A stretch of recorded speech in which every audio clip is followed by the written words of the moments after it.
William, go and fetch more wood for the fire, son. I thought I was dreaming when I heard the unfamiliar voice. There was no need to pinch myself. The cuffs of the dress scuffed at my wrists, making me uncomfortable. The teacup I held in my hand clattered against the saucer. "Leanne, are you cold, honey?" I looked up into the eyes of a woman who favored Reagan. My voice came out strained. "No, ma'am." "I strongly suggest that you and Elizabeth reconsider your walk today. It's much too cold outside for young ladies." "We'll be fine, Mother. Don't worry. We have our heavy coats." Without looking over at her, I knew the voice immediately. My heart began to hammer in my chest. I stood on shaking legs and refused to look at the woman who handed me my coat. Silently, I followed her to the front door, staring at her back. Her hair, much darker than Reagan's, was piled on top of her head and secured by a hat, the likes of which I'd seen in museums. Cold air hit me in the face as she opened the door and stepped out onto the porch. "We'll be back directly, Mother," she called as she pulled on her gloves. It was only then that I dared to look at her face. Her eyes, thankfully, were trained on the water as we readied for the walk.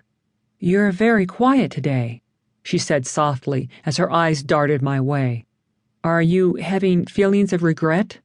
"No, I guess I just don't feel my best today. Maybe it's the cold." I didn't know what else to say. Obvious relief washed across her face. "Let's go then." Her eyes twinkled as she held up her elbow for me to wrap my arm through. Am I dreaming? I wondered, even as the cold air bit at my face. Strolling down the front walk, we came to the dirt road that ran along the coast, packed down by an endless procession of horse-drawn carriages. I watched as Elizabeth raised her dress slightly and began crossing the road to a planked walkway that ran along the shoulder. "Lift it high enough to show your ankles. The boys are watching," Elizabeth said with a giggle as she hefted her dress higher.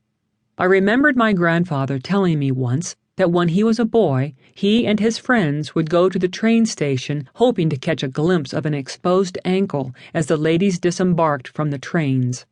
I grinned, thinking how shocking it would be for these people to see the expanse of skin that now shows on these very beaches. Elizabeth turned and looked at the group of young boys who stood close by.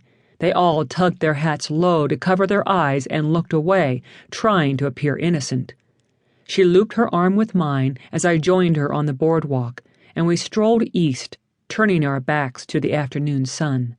"I had that dream again last night," Elizabeth said with a shiver.